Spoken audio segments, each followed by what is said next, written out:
So it's the middle of my Easter break from teaching, and I wanted to discuss a topic that I've wrestled with over the years, procrastination, specifically as it relates to being a musician and trying to get the most out of your practice sessions.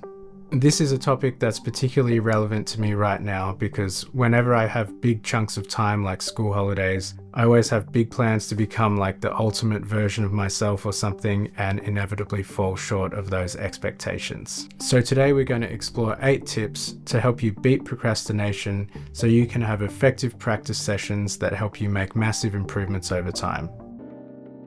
You've probably heard the saying, the hardest part of running is just putting your shoes on, implying that things are often a lot easier once you just get started. A lot of students who don't practice often recount their weeks to me, explaining how they just didn't have any time at all to practice. Well, I have the solution for them. It's called 1-minute practice sessions.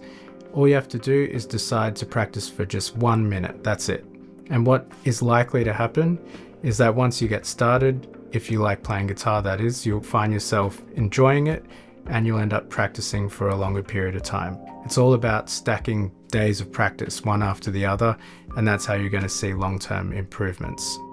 So once you've gotten into it and you're into the flow of practice, you're enjoying it, you're achieving something, don't just keep practicing until you're just completely sick of it and don't want to pick up the guitar again. You should finish wanting more so that the next day when you come back to practice, you'll be excited to get back into it. And as I said before, if you just keep picking up the guitar every day, you'll get momentum, you'll start to see improvements, and that will inspire you to pick up the guitar more, you'll get results, and it'll become this positive loop where you just end up improving over time. This looks different for everyone, but basically if you can't stop yourself looking at your phone every 5 seconds, then you should put it in another room while you're practicing. Some people don't have a problem being distracted by their phones, but with so many things competing for your attention these days, it's important to be vigilant about distraction if you have any hope of getting things done. You can really speed up your progress by just memorizing things. For instance, if you have a scale that you're working on, and you're always just looking at a page every day, you're not really internalizing the notes in the same way as if you were recounting it from memory. It's definitely a good idea to have some things written down, but you shouldn't need sheet music for absolutely everything you practice. Memorizing also helps you internalize things a lot better and stops you from having to relearn your practice material all the time. If you're struggling to get the work done on the things that you really need or want to practice, then a good strategy is to practice those things first at the start of the practice session and then reward yourself with your favorite things to play at the end. Not only is it satisfying to achieve the things that you set out to do in your practice sessions, but it also teaches you to delay gratification. So you do the things that are hard first and then reward yourself later.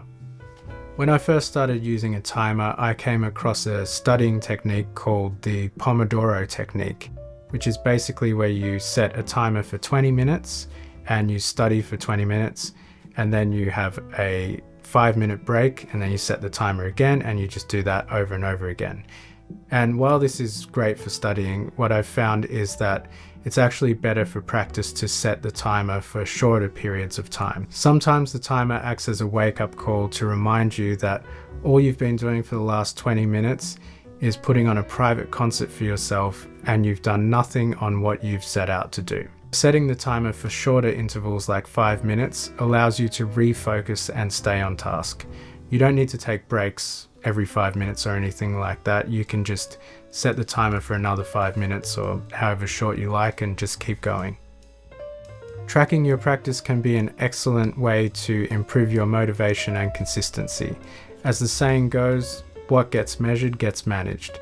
So if you're on day 3 of your week and you've set out to practice for 5 days that week, and you realize that you've only practiced for 1 day because it's written down in a record somewhere, it gives you that opportunity to catch up by doing more practice over that week so that you can achieve your practice goals. A practice diary is great for this because not only can you track how often you're practicing, but you can keep track of what you're practicing, what you've been listening to, what you've been inspired by, and then you've got this record that you can go back over the years and remember all the different things that you were practicing at the time, so definitely get a practice diary. If your intention for a given practice session is just something really vague, like, I want to be a better guitar player, how would you even know by the end of it if you achieved it? If you can be really specific, like if you decided, I want to learn the first 8 bars of the solo to whatever song, and you said, I want to learn that and be able to play it at 80% speed with clarity and accuracy with rhythm, then by the end of the practice session, you'll be able to tell how successful you were, and you're more likely to achieve it. So I hope you found something useful in there that you can have up your sleeve the next time the procrastination monkey is on your back. And if you have any practice tips of your own that you'd like to share, please include those in the comments below, and I'll see you in the next video.